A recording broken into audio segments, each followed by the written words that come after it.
سیاست کی گلیوں سے ایک پیسے کا بھی تعلق نہیں، سیاسی لوگوں سے اور سیاست سے ایک قسم کا بیر ہے۔ بچپن سے ہی ہمیں جو صحبتیں ملی ہیں اور جن کی توجہات ملی ہیں ان کا سب کا یہی معاملہ تھا، اس سے دوری اختیار کرتے تھے۔ تو عاجز بھی بہت دوری اختیار کرتا ہے۔ اب جس کو اس گلی سے مناسبت ہو رہی ہو اسے عاجز سے مناسبت نہیں ہو سکتی، اور اگر ان کو بھی ہو رہی ہو تو مجھے نہیں ہو سکتی، اس عاجز کو نہیں ہو سکتی مناسبت ان سے۔ تو یہ بھی سوچ لینا کہ یہ تھوڑا سا بالکل روکھا پھیکا بغیر نمک کا ہے، اس کو کچھ بھی نہیں چاہیے، تو پھر مجھے جمے گا نہیں جمے گا اسے سوچ لینا چاہیے پہلے ہی۔ تو خود اپنے سالکین میں اس طرح کی چیزیں دیکھنے کو ملی ہیں، اس لیے عاجز وضاحت کر رہا ہے۔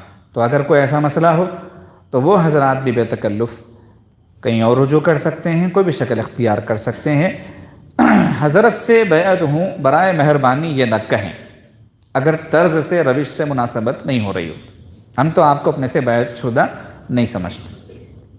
تیسری چیز ایک یہ ہے، بہت سارے لوگ کیا کرتے ہیں، اکثر لوگوں کا معاملہ ہوتا ہے یہ، شیخ سے بیعت کا مقصود اپنی اصلاح و تربیت ہے، وہ نہیں کرواتے۔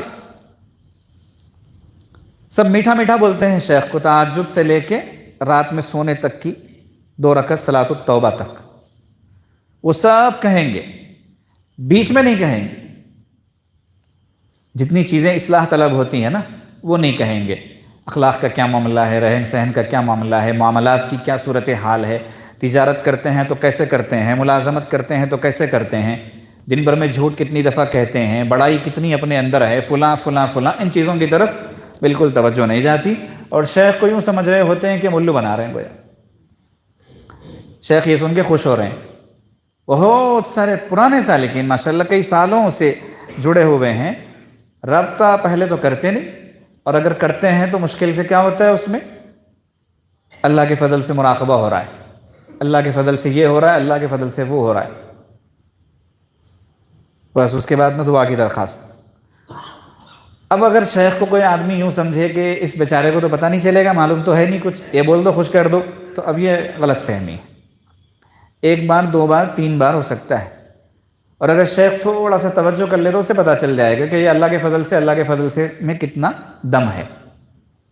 آ رہی یہ بات سمجھ میں؟ اس لیے بہت سارے لوگ ایسے بھی انداز سے چل رہے ہیں، کچھ بتاتے ہی نہیں اپنا، اور خوش کرنے والی باتیں جو ہے وہ کہتے رہتے ہیں۔ اس طرز عمل سے بھی فائدہ نہیں ہوتا، کیونکہ لوگوں کو یہ خیال ہے کہ پہلے تو معاملہ اچھا تھا، بعد میں ہم پیچھے ہو گئے تو گویا شیخ کا مسئلہ ہے۔ شیخ کا مسئلہ نہیں ہوتا، مسئلہ اپنا ہوتا ہے۔ سبق نہیں ملنے کی شکایت ہوتی ہے نا بہت سارے سال، سبق کیوں نہیں مل رہا ہے؟ حضرت فرماتے ہیں اس سوال پہ خود ہی غور کرو کہ سبق کیوں نہیں مل رہا ہے۔ حضرت فرماتے ہیں سبق کا معاملہ تو ایسا ہے کہ کبھی کبھار دل پر اتنی شدت سے القاء ہوتا ہے کہ بلا کے دینا پڑتا ہے سبق۔ کیا کرنا پڑتا ہے؟ بلا کے دینا پڑتا ہے۔ جیسے کسی کو نسبت کی بشارت اگر شیخ دیتا ہے تو کبھی خود نہیں چاہ رہا ہوتا ہے، لیکن ایسا اس کو القاء ہوتا ہے اللہ کی طرف سے، ایسی تائید ہوتی ہے کہ اس کو نسبت کی بشارت دو، شیخ نہ چاہتے ہوئے بلا کے دیتا ہے۔ یہاں پورا نظام ایک الگ ہے۔ تو سبق کے معاملے میں یہ کہنا کہ ہمیں سبق نہیں مل رہا ہے، مسئلہ آپ کا ہے، مسئلہ شیخ کا نہیں ہوتا۔ یہ کیا بات ہے کہ آپ کے بعد آنے والے کو 5 مہینے میں 5 سبق مل گئے مثال کے طور پہ، اور آپ کو 5 سال میں بھی 5 نہیں ملے؟ تو خود ہی تو غور کیجئے نا اس بارے میں، خود ہی غور کیجئے۔ تو یہ کچھ اہم باتیں تھیں جو عاجز نے عرض کی، اور کچھ تھی نا، کیا تھی؟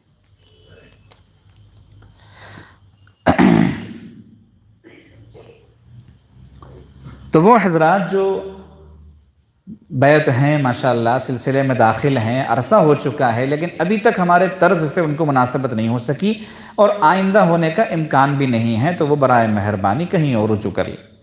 مجھے اس بات کی کبھی فکر نہیں ہوتی کہ مجمع کتنا بڑھ گیا، کتنے احباب بڑھ گئے، کبھی فکر نہیں ہوتی، کبھی نہیں۔ ہاں جو ہیں ان کی فکر رات دن ستاتی رہتی ہے کہ وہ فلاں کا کیا معاملہ، فلاں کا کیا۔ آپ سمجھتے ہیں کہ ہماری کوئی فکر ہی نہیں ہے حضرت، حالانکہ یہ غلط ہے۔ دیکھیں، آپ کا سچا جذبہ ہونا چاہیے، خلوص دل سے محنت، سچی طلب آپ کے اندر ہو، پھر آپ دیکھیے اللہ آپ کو کیسے آگے نہیں بڑھاتا۔ ایسے سالکین ہیں بعض جن کو عاجز جانتا بھی نہیں، جن کا فون میں نمبر بھی محفوظ نہیں ہے نام کے ساتھ، چہرہ بھی ان کا نہیں معلوم، لیکن وہ اصولوں کے مطابق ایسے چلے کہ ایک دن آیا ان کا نمبر بھی محفوظ ہوا، عاجز خود ان کی طرف متوجہ ہونے لگا، ان سے ان کے احوال پوچھنے لگا، وہ دیکھتے کہ دیکھتے کافی آگے بڑھ گئے۔ وہ ان کی توجہ کی وجہ سے ہوا، ان کی محنت کی وجہ سے ہوا۔ اسی لیے حضرت شیخ الحدیث رحمۃ اللہ علیہ کے بارے میں آتا ہے، کوئی کہتا ہے حضرت توجہ فرمائیے، تو حضرت کا مشہور جملہ تھا، پیارے یہ میرا کام نہیں، یہ تمہارا کام۔ کیا کہتا کہ حضرت توجہ فرمائیے، تو کیا جواب دیتے اس کو؟ پیارے یہ میرا کام نہیں، یہ تمہارا کام، تم جس قدر مجھے اپنی طرف کھینچو گے اسی قدر میں کھینچتا چلا جاؤں گا۔ سارے سالکین، سارے مریدین ایک ہی ہوتے ہیں، کسی کے ساتھ کوئی خصوصی تعلق نہیں ہوتا، وہی ہوتا ہے جو خصوصیت پیدا کر لیتا ہے۔ آ رہی بات سمجھو؟ تو بھئی ہمیں تصویروں سے، ویڈیو سے سخت نفرت ہے۔ بہت سارے سالکین جو ہے وہ اس پر ابھی بھی عمل کر رہے ہیں، اسٹیٹس پر، اور پھر جو ہے پتہ نہیں کن کن مصیبتوں پر اپنا ربط بڑھائے ہوئے ہیں۔ برائے مہربانی اس سے پرہیز کریں، یا پھر آپ جو ہے ہم سے خدا حافظ کر لیں، کیونکہ ہمیں اس طرح سے مناسبت نہیں ہے، اور ایک دن آئے گا انشاءاللہ، چاہے آج اس دنیا میں رہے یا نہ رہے، ایک دن آئے گا، سب کہیں گے کہ اس کو پہلے سے بھی زیادہ شدت کے ساتھ حرام کہا جائے، اس نے بہت کباڑا کر دیا۔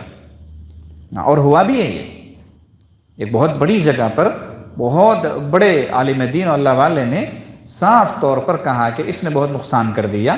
اس میں کیا اختلافی صورتحال ہے وہ اس کو بازو میں رکھو، لیکن نقصان اس نے جو کیا ہے اس نقصان کو سامنے رکھتے ہوئے میں یہ اعلان کرتا ہوں کہ آج سے اس طرح کے فون بند، کہ اسمارٹ فون جو ہیں وہ کسی کے ہاتھ میں نہیں رہیں گے۔ جہاں بھی وہ بیان کر رہے تھے، جن کے بھی سامنے کہہ رہے تھے، انہوں نے صاف اعلان کیا، بات سامنے آ چکی۔ نبی علیہ السلام سے پہلے اللہ رب العزت کا ارشاد گرامی جو ہے، یسألونک عن الخمر والمیسر قل فیہما اسم کبیر ومنافع للناس واسمہما اکبر من نفعہما، قاعدہ کلیہ کہ محبوب علیہ السلام آپ سے آ کے لوگ پوچھتے ہیں شراب کے بارے میں، جوے کے بارے میں کہ کیا حکم ہے، آپ کہیے کہ ان دونوں میں بہت بڑا گناہ ہے، ومنافع للناس، لوگوں کے فائدے بھی ہیں شراب میں، جوے میں۔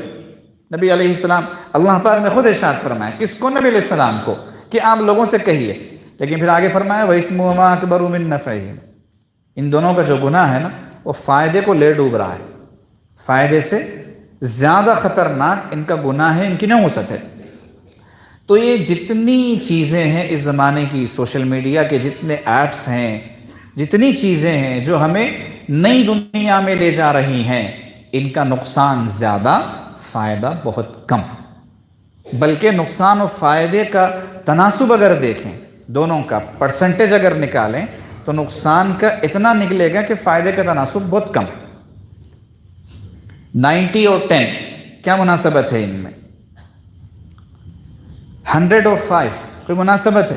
بس اتنا ہی ہے۔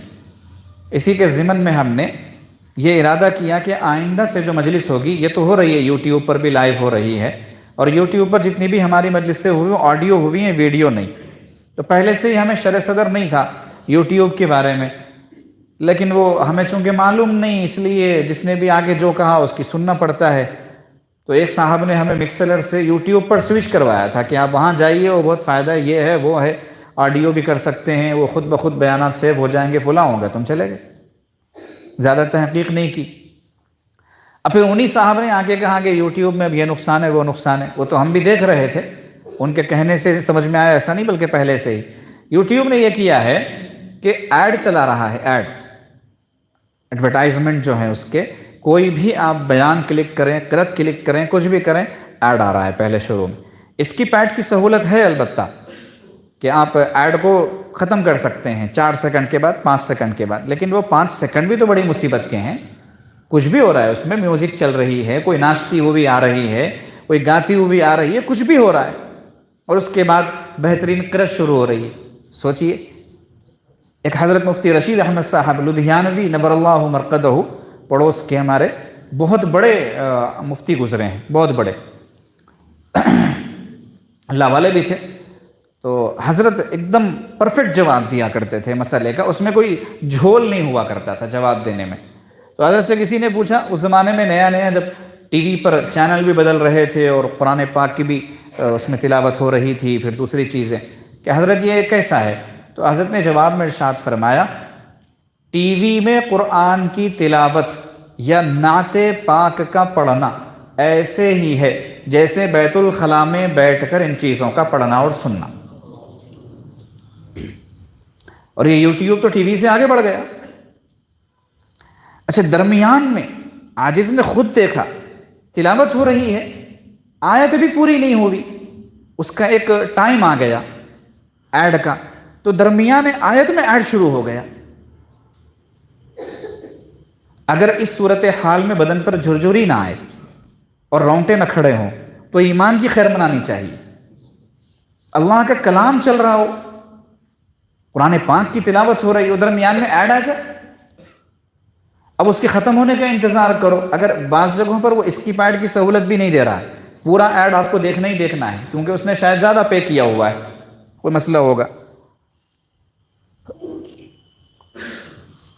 تو ایک تو یہ بجائے خود خراب ہے، اور دوسرا اگر کوئی آدمی چاہے کتنا فرشتہ طبیعت کا ہو اس مصیبت کو دیکھتا رہے گا، پھر بیان سنے گا، کیا اثر ہوگا؟ کچھ بھی نہیں ہوگا، بہت مشکل ہے.